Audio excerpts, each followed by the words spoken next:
Yo, what is going on, GROWMIES? Hope y'all are doing well, growing well.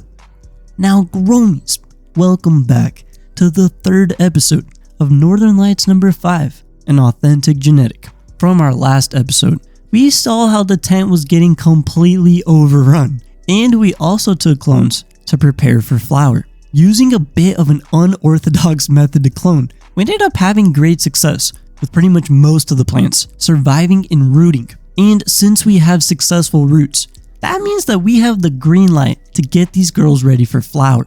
As we can see, like I said before, this tent is overrun. In order for these plants to grow properly, with a lot of their brothers and sisters next to each other, I decided to remove a good portion of the fat vegetation. By removing the bigger vegetation leaves, it allows these plants to get some space and get light to most likely where the flower sites will form. Since we're trying to do somewhat of a sea of green style with many plants, I need to kind of keep everything in check.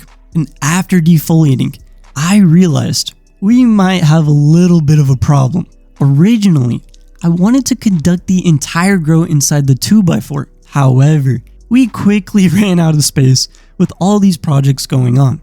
And I just started the purple mindsets in the 2x4, which is an auto. Since I prefer to veg and run my autos on 24 hours of light, I decided to get all of the most frosty plants ever from the spider farmer tent and move them to be with the purple mindset seedlings in the 2x4. That way all the plants in veg can veg together. And now I have a legit separation for the flower tent. Now, the flower space for this grow is the 3x3 spider farmer grow tent.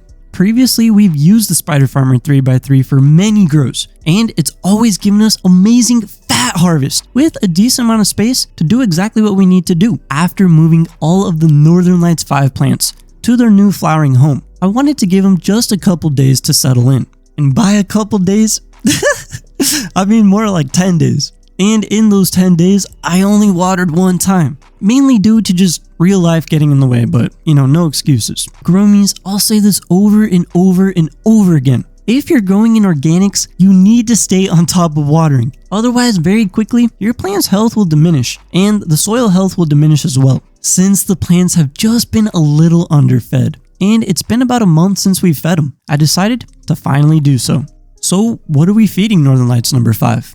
Alright, GROWMIES, to feed Northern Lights number 5, you'd probably expect something like, oh, just use Gaia Green, which absolutely works. But there are no microbes in Gaia Green, which in my opinion and experience is somewhat detrimental compared to another nutrient mix that has the microbes. It's really important to keep in mind, without those microbes, the food cannot be broken down and available, so you have to have some type of microbes. Now for the balanced feed, recently I was at Home Depot and I decided to pick up the Burpees All Organic, All Purpose Plus Microbe Nutrient Mix. Previously, I've tested this on the lamb's bread grow and it worked phenomenal. And since we're going into flower, I also decided, you know what? If the Burpees works, I might as well try these other brands. So I ended up getting the V-Grow Nutrient Mix, which is heavy on the flowering nutrients. Let me know if you guys have tried this and if it's good or not. And then finally, for our last feed, we have the infamous worm castings. Now I'm gonna be honest, we got some controversy here.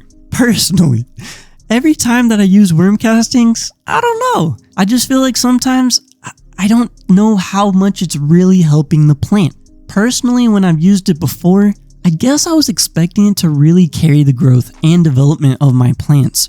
But worm castings are more of a specific nutrient source. Since worm castings are popular and everybody swears by it, even though I don't swear by it, I figured maybe I'm missing something. So let's see what happens. Anyways, to feed each plant, they got pretty much a quarter cup of each bag. And after mixing the topsoil really well and watering in, our work for flower is pretty much done.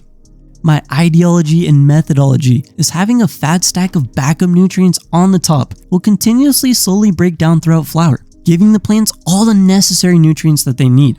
And since these are organic nutrients, some material will break down sooner and some material will break down later, giving us a long-term feed. Anyways, GROWMIES, the day after feed, we can see these plants are taking over again. They aren't necessarily in the best health, but we're gonna flip them anyway because I'm confident in the next few weeks the equilibrium will be established just by staying on top of water. Another point too is since these plants have already taken over the whole tent, we have to put them in flower. Otherwise, it's just gonna get way too crazy and it's gonna be too much to handle. So there we go. Northern Lights number 5 is officially in flower. In order to see what happens with this feed and flower, be sure to check back next week for a new Northern Lights number 5 episode. In that episode, let's see if the feed fixes these problems and let's see how the stretch is going to happen. We're all going to know in the next episode. Anyways, GROWMIES, as always, thank you guys for watching. If you enjoyed the video, please leave a like and comment. If you haven't seen my other grow/smoke reports, check them out. Keep it up out there, GROWMIES, and stay motivated in this beautiful medicinal hobby. #GROWMIEGANG.